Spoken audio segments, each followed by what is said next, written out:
We finished volume 1 with a plain plywood hull.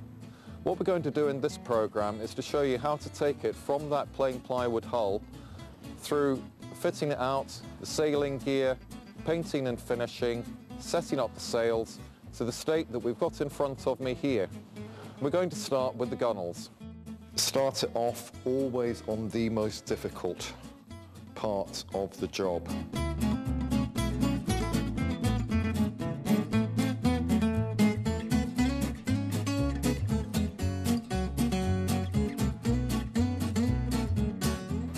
I'm Anthony Sluice, and this is a Solway Fisher Highlander 12-foot which I built originally in 1994.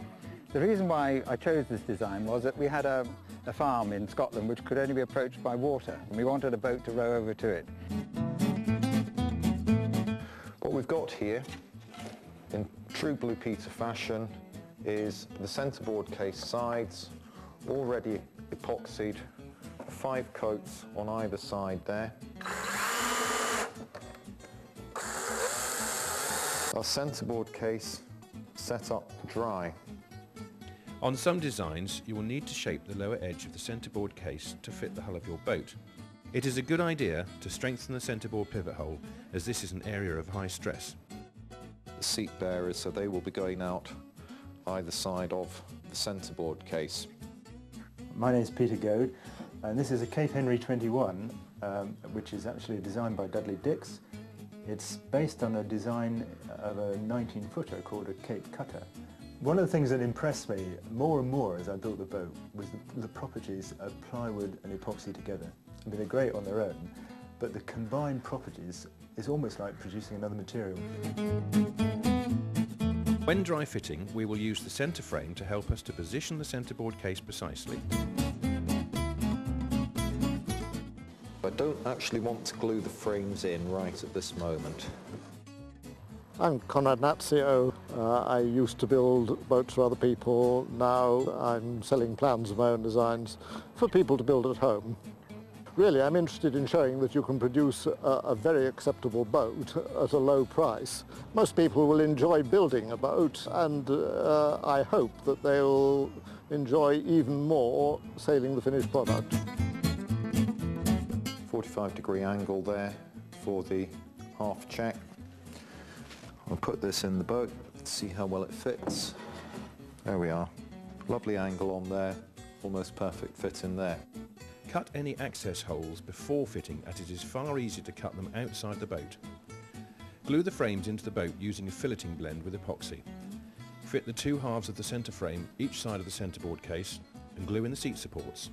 Forward bulkhead, aft bulkhead with a seat support on the aft bulkhead there.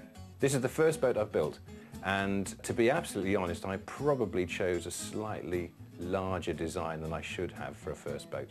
A lot of people will often say, it's a funny old saying, but they'll say, build your first boat second. And I understand why now, because you make all your mistakes on the first one and you discover whether it's really something you want to spend a long time doing and whether you're suited to it. The other solution which we've got here is a large number of balls which we can pour into.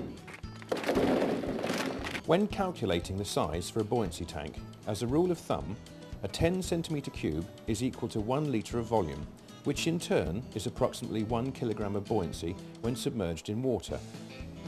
Remember, it will need to be fully submerged before its entire volume has an effect.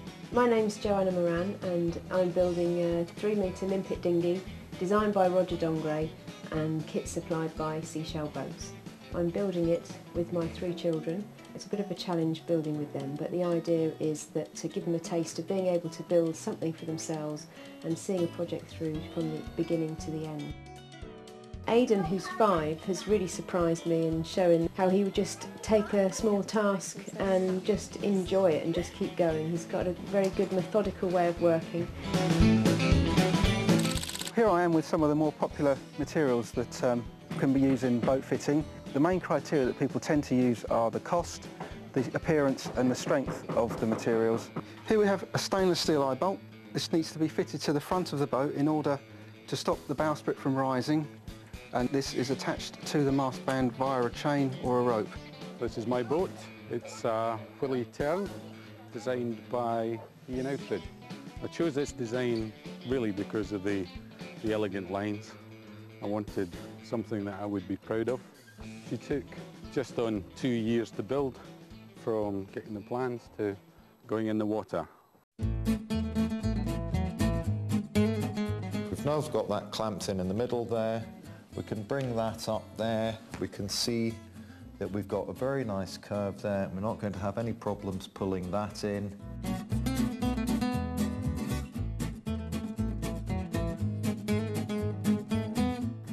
This is more than just a boat. This is something that you can really go places in. You can sleep on it, you can camp on it. And it only draws around about 11 inches, so it will go virtually anywhere. If it rains, it will float. What you must have is perfectly knot-free and straight-grained materials. What we want is for the grain pattern to be running at 90 degrees. As you run a gauge down a taper, keeping the guide tight against the spar, the gauge will change angle and the correct ratio will be maintained. Because I had an aspiration for something that looked very Victorian, stroke Edwardian in appearance, trying to get back to the golden age of sailing canoes, I used the top quality ply from Robbins, the Super Elite, because it produces a great depth of colour, which together with the ash trim is given me the look that I think I was after. As you can see, we've decanted the paint into a nice clean pot, working with a nice clean brush. Finally, we're going to look at our rudder assembly. What we've got there, swinging rudder, so that when we bring the boat in, we can lift it up. Again, it's wood, so it will naturally tend to come up. Well, I hope you've enjoyed watching this programme as much as I'm enjoying myself puggling around here in Dysart Harbour and building the boat in the first place. The 2 boats that we've built while we've been making these programmes will be going to Methil and District Sea Cadets, whose cadets have given us a great deal of help in building the boats. Hopefully will enjoy the boats for many years yet, and I hope that you'll enjoy building your boat. Thank you for watching us, and we'll hope to meet at some boat show somewhere where you can tell me all about your build. Bye for now.